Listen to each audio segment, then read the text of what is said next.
Bien la salutation, c'est du nouveau bien la mois, c'est salutation, Sen. C'est du Bonjour, nouveau bien dormi. mois, c'est Sen. Ça va, Bonjour, bien dormi. on survit, hein. Ça va. Survie. Du coup, on se retrouve de nouveau en compagnie d'Etienne pour une run bonus de Densha DD Lightning Stage. On va faire un voyage en train pendant 20-25 minutes. Un voyage en train pendant 20-25 minutes à peu près, ça paraît pas mal. Écho son en double. Ah, je crois que t'as Écho son en double. T'as mis le son Oui, c'est bon, Discord. c'est réglé, c'est réglé. C'est réglé? Ouais, oui, non, mais j'ai une source que je voulais de me... Ah, ok, d'accord. C'est réglé. Du coup, ouais, je vais couper le son du bureau et du Merci lit, beaucoup. et puis je vais Merci mettre juste beaucoup, ton VLC. Ouais.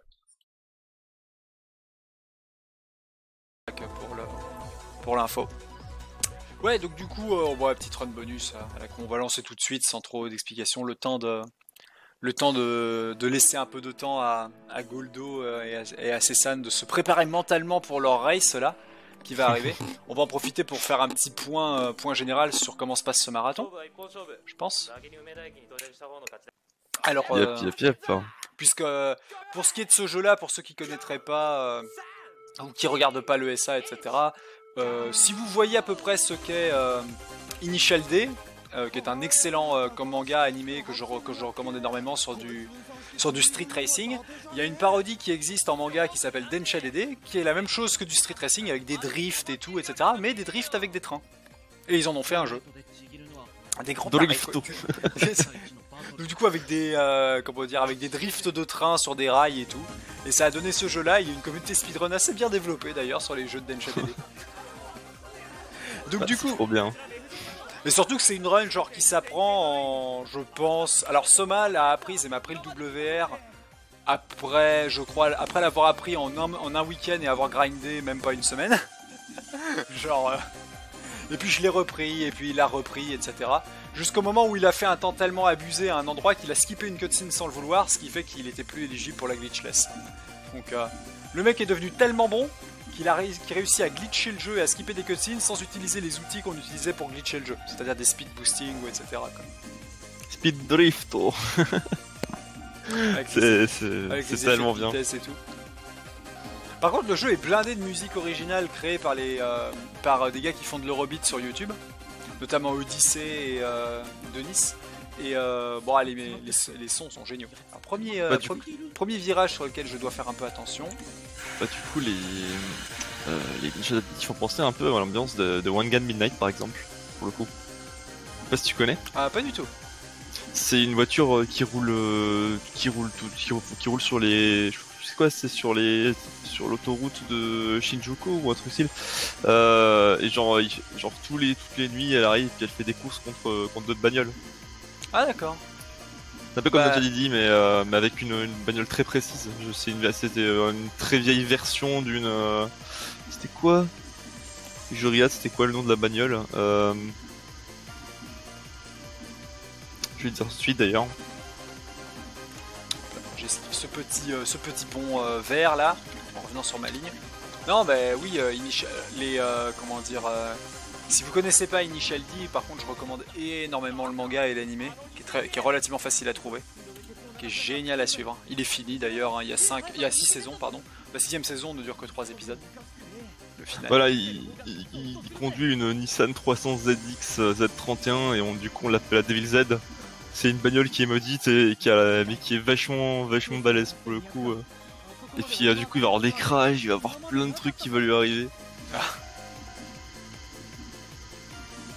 Quand il va la maîtriser, il va littéralement il va littéralement rouler sur tout le monde, c'est ça? Oui, c'est ça. Alors est-ce qu'on fait le YOLO? Allez, je vais faire le YOLO virage, je vais pas freiner ici. Ça passe. Donc on voit en haut, en fait, c'est les wagons, hein, tout simplement. Ceux qui déraillent sont marqués en rouge. Quand c'est vert, c'est tout va bien. Quand c'est orange, c'est-à-dire que ça shake un peu, en fait. Et le but, c'est vraiment de freiner le moins possible pour aller vite dans cette run-là, de connaître les virages sur lesquels on peut pas aller à une certaine vitesse. Et si jamais c'est la locomotive qui déraille, c'est un gros problème parce qu'on perd beaucoup de points, beaucoup de vitesse. Là, je vais freiner un peu. Parfait. Oh, j'ai un peu trop appuyé sur le frein, mais c'est pas bien grave. On va pouvoir prendre sa full speed, bien comme il faut. Et en gros, cette run là reprend les différentes courses qu'il y a au sein de l'animé Initial D, mais avec des trains pour le coup, parce que c'est une parodie évidemment. Donc on va affronter Keisuke, Nagasato, Shingo, puis Ryosuke à la fin. Donc on a 4 courses à gagner. Et puis la plupart d'entre elles étant relativement scriptées, il suffit de savoir sur quel virage en fait il faut bien freiner et pour réussir à faire un temps bien opti, et bien tout simplement prendre des risques, c'est-à-dire freiner le moins possible. Alors là il y a un virage pareil où je vais faire du un peu coup, gaffe. est-ce que tu vas faire du speed boosting en te boostant sur le car ou t'arrives pas à le faire en top? Alors si j'arrive à le faire, mais c'est interdit. C'est-à-dire ah que, bon oui, en glitchless, en gros, c'est considéré comme un glitch. Le speed boosting, oui, c'est tout simplement faire en sorte okay. de rentrer dans le train en fait à côté. En gros, en glitchless, t'as tout simplement pas le droit de toucher ton adversaire. Ok. Parce que on pourrait lui rentrer dedans pour provoquer un truc qui ralentirait en fait qui ralentirait le train et qui provoquerait des skips de cutscene. Et pareil, on pourrait le laisser nous rentrer dedans par derrière et gagner énormément de vitesse. Ce qu'on appelle le speed boosting, et ça fait gagner une vitesse de fou et ça permet de cutter plein des virages qu'on est censé faire. Genre on n'a même pas besoin d'accélérer pour passer en quelque sorte. Mais justement c'est super dur d'être consistant dans le speed boosting. Ah ouais, ça peut, en fait ça peut rapidement fail pour des raisons assez obscures. Pour les runs que j'ai vus à l'ESA d'Eden Shadow, ouais, ça, en général il y a souvent des resets à cause de ça en fait. Ouais, parce que le speed boosting faut Hop là, tiens regarde, cette cutscene elle est géniale. Normalement on la fait pas, ça fait perdre 6 secondes, mais là je la fais pour le fun. Et voilà. Alors le timer a raté son train. Ah bah alors le timer. Ah oui effectivement le timer c'est pas lancé, j'avais pas fait attention. Quelle saleté. C'est pas grave, hein, on s'en fout, hein. Ça durera pas longtemps. Pour une fois on va faire l'impasse les gens. Oui on va faire l'impasse. Ah désolé parce que normalement il y a un auto-split, ça auto-split. Ça a pas auto-splitté. Ah bah si là ça a splitté tiens. C'est pas mal. Attends. 10 ans plus tard. Ah non mais qu'est-ce que j'ai fait? Bon attends c'est pas grave, tu sais quoi le timer oust. Qu'est-ce que j'ai foutu moi? Tiens. Hop. On va faire l'impasse sur le timer. Ah mince ouais, le timer il a fait de la chiasse. En barquette. C'est pas grave. Y a pas de soucis, c'est pas grave, c'est dans le bonus. Hein. Attends, mais qu'est-ce que j'ai Ah, flûte, j'ai fait le mauvais. J'ai oublié que j'ai fait la cutscene et donc du coup j'ai fait le mauvais. J'ai choisi la mauvaise course, désolé. Celle-là elle est pas nécessaire pour finir le jeu. Ouais, non, parce qu'en gros, quand tu fais la cutscene, ça débloque une course bonus. Ouais. Qui est là en fait. Il faut faire. En fait, c'est celle-ci qu'il faut faire. J'ai directement accès à la course d'après. Et dis-moi, y a quoi qui évolue entre les différents jeux d'Enshadidi pour le coup? Alors entre les différents jeux d'Enshadidi, déjà la physique est un peu plus évoluée. Salut Soma, désolé, on fait une run bonus, mais on n'a pas eu le temps de setup. J'ai pas eu le temps de t'appeler pour setup la race vu que la prochaine run commence à 9h20 quoi. Du coup on fait une run bonus supplémentaire. Désolé, ouais, le timer a foiré, donc bon, je vais le virer. Ah, salutations Soma. J'espère que tu vas bien. Et comme donc je disais, donc pour la petite histoire, donc Soma et moi on s'est pris le record du monde. Après, comme je dis, c'est tellement rapide d'apprendre cette run qu'il l'a apprise, je crois, en un week-end, enfin en 2 soirs, quoi. Puis ensuite, après ça, on s'est repris le record du monde 2-3 fois l'un et l'autre. Et à un moment, il a fait un temps tellement bon. Pas sur cette course là mais sur la course d'après, on aura le temps d'en parler, qu'il a réussi à skipper une cutscene, ce qui est interdit hein, selon les lois de la glitchless, selon les règles de la glitchless, mais sans faire de speed boosting, alors qu'on pensait que cette cutscene là on pouvait la skipper qu'avec le speed boosting dont on a parlé plus tôt. Donc du coup en fait il a réussi un glitch qui était possible que parce qu'un autre glitch, et donc du coup sous contrainte de la glitchless tellement il était rapide, et donc du coup sa run qui était quand même plus rapide que la mienne a été contraint d'être retiré de la glitchless. Et du coup, grinder pour la glitchless avec les règles actuelles n'a plus vraiment de sens. Parce que si t'es trop fort en fait pour la glitchless, bah, tu triggers un glitch sans le vouloir, juste parce que t'es trop bon en fait. Donc ça devient un vrai problème. À un moment, tu dois aller vite mais pas trop en quelque sorte, tu vois. Pour faire un temps correct à cette course là où tous jouent en fait au niveau où on est Soma et moi maintenant, quoi, tu vois. Donc c'est un peu bizarre quoi.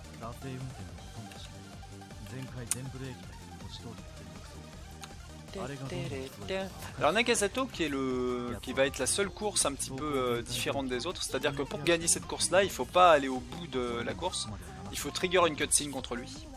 Donc on va juste devoir le rattraper à un certain virage. Tout le monde vient de se réveiller tranquillou. Nice.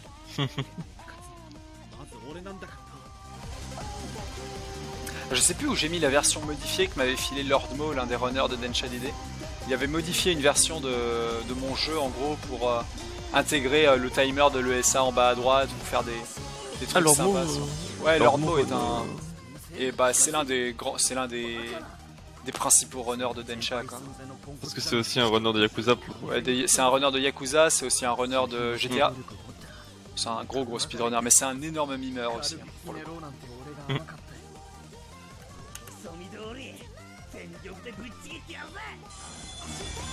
Alors Nakazato qui a qui a son TGV, enfin c'est ce qu'on appelle un Shinkansen au Japon.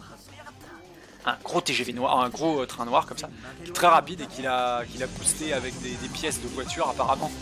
C'était pas trop une bonne idée parce que bah, du coup il a ses freins galèrent un peu. Ah, depuis que je le fais full speed ce virage ça passe souvent, c'est bien ça. Et ouais, et donc du coup le but c'est de lui mettre tellement la pression qu'à un moment il va vouloir faire un virage trop à fond et il va casser sa machine. Ce qui va se passer ici. C'est la même chose, en fait c'est exactement le même scénario qui se passe dans les épisodes d'Initial D de la saison 1. Quoi. Dans la saison 1 c'est comme pour Mango de Midnight où justement au moment où il affronte le... je sais plus c'était quoi le nom du mec, mais en gros c'est vraiment la légende. Du truc, et à la fin du dernier virage il se prend un mur. Et du coup, il y a toute la tension de la course et d'un coup, boum, dans le mur. Et voilà, on a battu Nakazato ici. Dès qu'on a trigger cette cutscene, en fait, la machine de Nakazato va malheureusement exploser.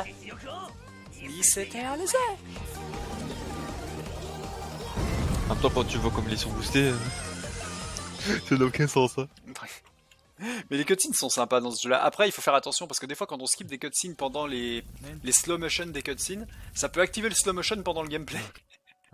Dans la course d'après, quand tu skippais la cutscene au mauvais moment. Le jeu est développé de façon très cheap. Hein. Il y a un seul développeur qui reprend d'ailleurs certaines plaques voilà, du manga Densha DD. Mais bon, on est sur un jeu arcade dans un sens, donc. C'est pas des jeux, enfin, je vais pas dire que c'est pas des jeux qui sont compliqués à développer, mais c'est des jeux assez simples dans leur conception. Ouais. Bah, parce qu'en vrai, Densha DD, bon, ça tourne sur un grille-pain. Hein. Oui. Ah, il a crash, tiens. Je pareil le jeu. Des fois, il fait ça. T'as crash le Gemu? Oui. Là, ça arrive parfois les petits crashs comme ça. Genre quand tu sélectionnes une nouvelle course, c'est pas grave, on va relancer. De toute façon, on utilise un IGT. On a réussi à enfin, Lord Mo notamment et d'autres ont développé un timer in-game. Donc du coup, en général, quand on se fight à Densha DD, on peut très bien avoir un crash en pleine run, y a pas de problème quoi. Parce que ça crash en fait qu'entre les races, qu'au moment où le truc charge. C'est très bizarre d'ailleurs. Voilà, là ça a marché. Let's go, Shingo! Et en plus, c'est très facile de virer ta sauvegarde, t'as juste un fichier à effacer dans les fichiers du jeu. Quoi. Ah bah oui, ok, ouais. C'est bon, c'est facile. Lucky Rising Star. Elle est fantastique cette musique là. Donc n'hésitez pas, il y a toutes les. Si vous aimez les musiques là, l'Eurobeat de Densha DD, il y a toutes les musiques de Densha DD sur une playlist qui s'appelle Densha DD OST sur YouTube. Vous avez toutes les musiques de toutes les différentes versions de Burning Stage, Lightning Stage, Rising Stage, etc. Elles sont toutes plus géniales les unes que les autres. Ouais, le timer a foiré, Pigeon en fait, c'est pas grave. On a fait l'impasse puisque le timer a foiré. Ouais, mon autosplitter a foiré et en fait le problème c'est que quand le jeu perd le focus ça fait un peu de la merde et c'est pour ça qu'on avait développé un auto-timer. C'est pas bien problématique. De toute façon, honnêtement, pour ce jeu-là, le but principal d'une run, quand on fait une run de marathon, on va pas se mentir, on n'est pas du tout dans les mêmes. Alors, c'est l'antithèse même d'une run qu'on fait à 2 secondes. Attendez. Voilà. Je vais le mettre là.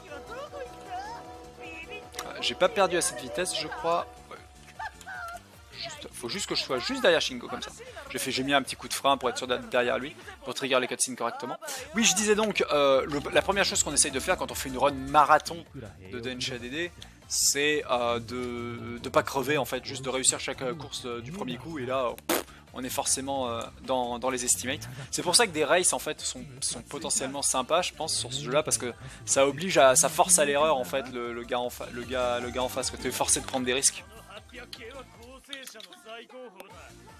C'est le premier qui fait une bêtise. C'est pour ça qu'on avait proposé ça d'ailleurs au baguetton avec Soma. Ça n'a pas été retenu malheureusement, mais ça aurait pu être sympa, quoi. Donc là, j'utilise simplement le fait qu'on est en pente, voilà, pour que mon train accélère tout seul. J'appuie pas sur l'accélérateur, comme on peut le voir en haut à gauche. J'attends simplement en fait ce virage-là, voilà. Tous mes wagons qui vont dérailler, sauf la locomotive, parce que je suis en multitrack drift. Et dès que je récupère le... Ah, par contre là, je l'ai fait un peu tard, je pense. Ah non, c'est bon. Parfait, j'en ai un qui n'a pas déraillé, donc je peux me remettre à accélérer. En gros, si tous les wagons déraillent sauf le 1, faut pas que j'appuie sur l'accélérateur. Et dès que j'en ai un qui est renouveau dans le vert, je peux remettre les gaz. Comme ça, je ne serai pas ralenti. Voilà, c'est ce genre de jeu un peu comme un comment dire, comme un F0GX en fait, où des fois dans les pentes, tu sais, il faut lâcher l'accélérateur pour aller plus vite. Ah oui, forcément, ouais. Ouais, mais c'est la même chose ici.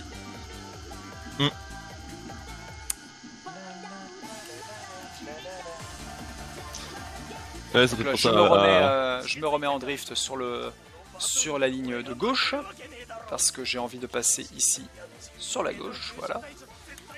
Ce genre de jeu, ça fait penser à ma période Technoparrot où je jouais à beaucoup de jeux d'arcade en utilisant l'émulateur. Ah oui, les émulations d'arcade. Avec. Après, ce jeu-là, il est vraiment uniquement sur PC. C'est une petite appli, c'est un petit exé, quoi. Ouais, mais par exemple, les One Gun Midnight, c'est de l'arcade, quoi. Les Initial D aussi, quoi. Ah oui, les jeux Initial D, par contre, il y a beaucoup de jeux Initial D en borne d'arcade, ça c'est clair. Yep. Certains jeux, il y a Drift of the Hill aussi sur Steam, qui est un jeu de simulation de drift.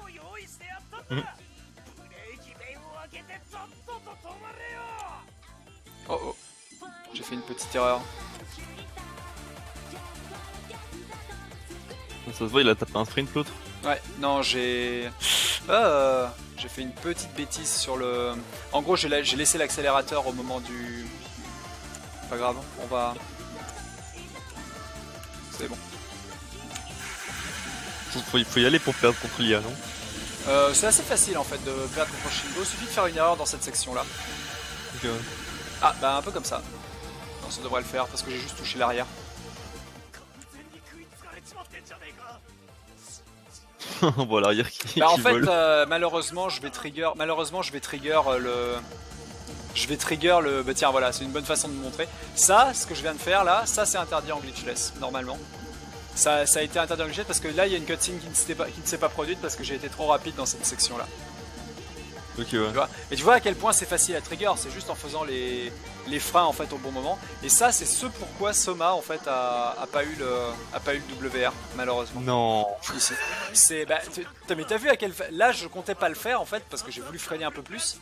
Mais en fait en vrai en arrivant un peu plus tard et en profitant justement du drift au début de la zone, c'est ultra facile à trigger. Je sais pas si tu t'en rends compte, mais... Oui bah oui. Largement. Et là, tu vois même pas en fait que j'ai zappé une cutscene quoi. Mais c'est juste que j'ai été trop rapide dans la deuxième section avec les coups de frein, quoi. Et maintenant, Soma et moi, on arrive à faire ça quasiment à chaque fois. Donc grinder pour cette... Les règles sont un peu bizarres, mais c'est vrai que en fait la cutscene est tellement facile à skipper que c'est très bizarre, ouais, en glitchless quoi. Ouais bah oui, forcément, ouais. C'est facile à déclencher. Et du coup, dernière race contre Ryosuke. Il est 9h05. Ouais, ça va. Hein. On a fini dans 5 minutes et on pourra passer à la race de Syndicate. Yep. Avec la bonne musique de Sound of Time. Donc Ryosuke qui est le frère de Keisuke dans Initial D et qui a une stratégie où il nous laisse passer devant parce qu'il aime bien observer les adversaires avant de pouvoir potentiellement les dépasser. Et donc du coup il faut respecter un certain script dans cette course pour pouvoir la gagner. Ce qui a posé beaucoup de problèmes à Lord Mo et aux différents joueurs qui se sont mis finalement à speedrun d'Enshaded après avoir découvert ce jeu. Parce qu'ils comprenaient pas, ils savaient pas comment battre Ryosuke. Battre Ryosuke franchement c'est pas facile parce que la moindre erreur ou au moindre déraillement en fait on peut pas le battre. Puisque c'est la race la plus dure en fait en vrai. Et c'est juste il faut juste comprendre les dialogues, il faut comprendre le japonais pour savoir quoi faire en fait ici. En fait il faut faire un emergency break, c'est-à-dire il faut utiliser le frein d'urgence, c'est le seul moment où il faut utiliser le frein d'urgence de la run devant une certaine station pour que Ryosuke en profite pour nous dépasser. Et à cause de ça, on respecte le script en gros qu'il y a dans Initial D et on peut le battre à la fin, trigger la cutscene qui nous permet de le battre à la fin. Donc voilà. D'ailleurs, le clip est assez loufoque de la musique.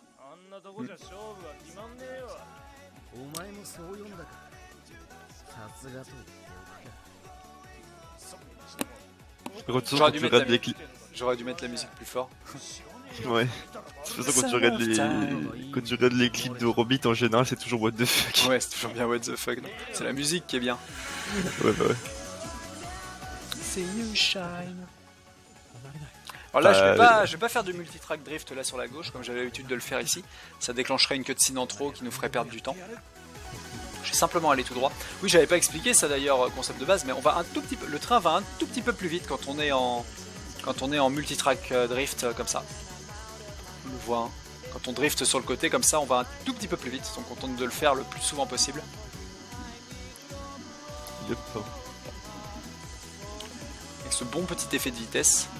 Là on fait attention comme d'habitude à pas heurter voilà ce pont vert. Et c'est là devant cette station on fait un petit frein d'urgence et ça devrait suffire à Ryosuke pour prendre l'avance, prendre le lead. Oui. Alors qu'en non glitchless, tu fais un speed boost quand il arrive là, c'est ça? Ouais, c'est ça. Quand il arrive en fait en glitchless, tu te mets derrière lui, il te pousse et tu gagnes énormément de vitesse à ce moment-là.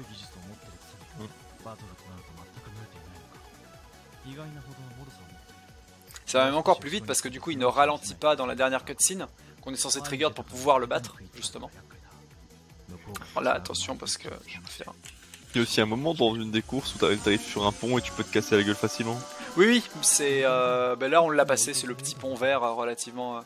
Il est au milieu d'une ligne droite et il arrive relativement vite. Donc il faut bien faire attention à se rabattre sur sa ligne au moment où c'est le cas.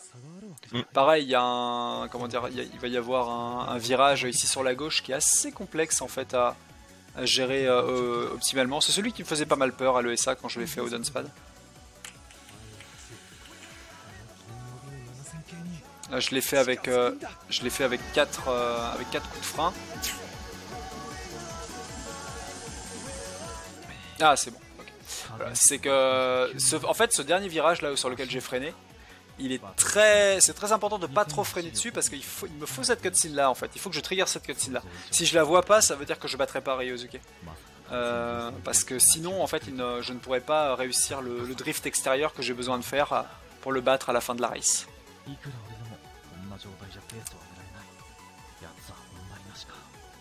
Donc maintenant on a juste à pas manquer les deux derniers tricks pour finir cette run.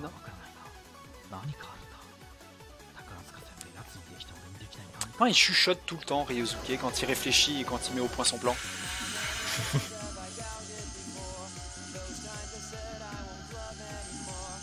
Voilà, c'est bon, on est juste à côté de lui donc on n'aura aucun problème à trigger de la dernière cutscene qui nous permettra de gagner cette course. À chaque fois qu'on gagne, il se passe un problème en fait chez l'adversaire, c'est ça?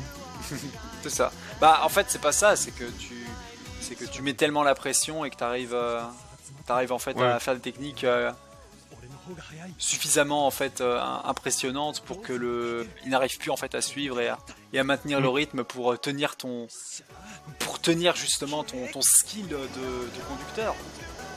Alors là je vais faire un truc qui va me permettre de skipper le slow motion de la deuxième cutscene d'une cutscene qui va suivre immédiatement celle-là. Là on voit le jeu a un peu ralenti Et on peut cancel justement ce ralentissement, voilà, hop là, comme ceci. Pendant la seconde cutscene, si jamais je déclenche la première suffisamment tard. Ouh, la vitesse que t'as pris. Et hop, GG, et time. Et voilà, c'était une DD, c'est une run E-Press, hein, un peu comme Pokémon qu'on a eu là pendant 4 heures. On va dire qui est très très facile à apprendre. Et puis après, en fait, à optimiser et tout, c'est des optimisations de l'ordre des dixièmes de seconde, hein, un peu partout, en mode freiner le plus tard possible, etc. etc.